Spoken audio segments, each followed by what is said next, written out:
2007 में WWE ने get ready for this sex university नाम के शो की एक शुरुआत की। ये शो WWE की वेबसाइट पर डाला गया और वैल विनस इसके होस्ट थे और वीनस के साथ विसेरा और मारिया व्यूअर्स को कुछ रोमांटिक टिप्स देते दिखाई दिए। सेक्स यूनिवर्सिटी के सिर्फ 4 ही एपिसोड रिलीज हुए थे और इसके कोई भी क्लिप्स या स्क्रीनशॉट कहीं पर भी नहीं है। ऐसा लगता है कि WWE ने इस वेब सीरीज को हटा दिया।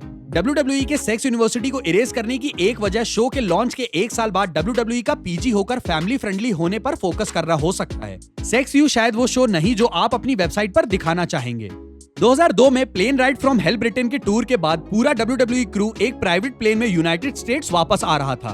फ्लाइट पर शराब भी मिल रही थी और जल्द ही चीजें आपे से बाहर हो गई। जिन रेसलर्स ने ज्यादा पी ली थी वो एक दूसरे के साथ लड़ने लगे, फीमेल फ्लाइट अटेंडेंट्स के साथ छेड़छाड़ करने लगे और भी बहुत कुछ हुआ। साफ तौर से प्लेन राइड फ्रॉम हेल से जाने जाने वाली इस घटना की कोई भी वीडियो या तस्वीर नहीं है, लेकिन जब प्लेन लैंड हुआ तो पापाराजी ने कुछ रेसलर्स के बाहर आते हुए तस्वीर ली। इनमें से एक तस्वीर में जस्ट इनक्रेडिबल बेहोश स्कॉट हॉल को एक व्हीलचेयर पर ढकेलते दिखाई दिए। चाहे जो भी वजह हो, ये तस्वीरें कभी सामने नहीं आई और क्या WWE ने कुछ किया था ताकि ये पिक्चर्स कभी ना दिखाई दें।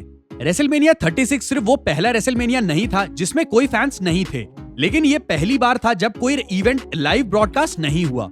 कोविड-19 पैंडेमिक की वजह से WWE ने रेसलमेनिया अपने परफॉर्मेंस सेंटर में होस्ट करके ब्रॉडकास्टिंग के 10 दिन पहले शूट करने का फैसला किया। टाइम डिफरेंसेस की वजह से WWE को चिंता थी कि कहीं रिजल्ट मैच से पहले ही लीक ना हो जाए। इससे बचने के लिए WWE ने हर मैच के लिए अलग अलग एंडिंग शूट करने का फैसला किया। ये अलग अलग असल में एंडिंग कैसी थी किसी को नहीं पता, लेकिन शायद इसमें उन्होंने विजेता बदल दिया था, जिसका मतलब है कि WWE की वीडियो लाइब्रेरी में ऐसी फुटेज है जिसमें ब्रॉक लेसनर ने ड्रू मैकिंटायर के खिलाफ अपना टाइटल बचाए रखा और गोल्डबर्ग ने ब्रॉन स्ट्रोमैन को हराया। अगर आपने ECW देखा है तो आप जानते हैं कि उनके मैचेस कितने अजीब हो सकते हैं। हथियार और खतरनाक स्टंट हार्डकोर रेसलिंग कंपनी का आम हिस्सा थे, लेकिन ECW के एक इवेंट में चीजें आपे से बाहर चली गईं। वो थी शो के बाद Mick Foley, Tommy Dreamer, Raven और टेरी फंक के एक झगड़े में शामिल होना। फॉली ने चेयर पर एक टॉवल लगाया और फिर उसमें आग लगा दी। जब फॉली इस हथियार का इस्तेमाल कर रहे थे तो टॉवल फिसलकर टेरी फंक पर जा गिरा और उनके कपड़ों पर आग लग गई। फंक रिंग के बाहर भागे, जिसने फैंस को डरा भी दिया। हालात को और भी खराब करने के लिए लाइट्स भी बंद कर दी गई, जिससे कई फैंस को चोट लग गई। ये इवेंट फिल्म हुआ था, लेकिन ECW ने कहा कि इस हादसे की फुटेज गलती से इरेज हो गई है, लेकिन उसी की एक और फुटेज टीवी पर दिखाई गई। अजीब बात है कि एक इवेंट जो ECW लोगों को दिखाना नहीं चाहता था, गलती से इरेज हो गया। इसने लोगों के मन में संदेह भर दिया कि फुटेज असल में है, और अगर ये है तो WWE की वीडियो लाइब्रेरी में होगी, क्योंकि उनके पास ECW की सारी फुटेजेस होती हैं।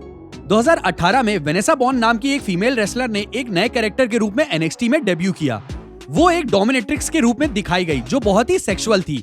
वो रिंग में एक विप लेकर आती थी और मैच के दौरान अपने ओपोनेंट के कान को लिक करती थी। सब प्लान के हिसाब से चल रहा था, लेकिन बाद में ऐसा लगा कि वेनेसा बॉर्न का कैरेक्टर PG शो के लिए ठीक नहीं है, क्योंकि NXT ने इसे लाइव ऑन एयर नहीं किया था।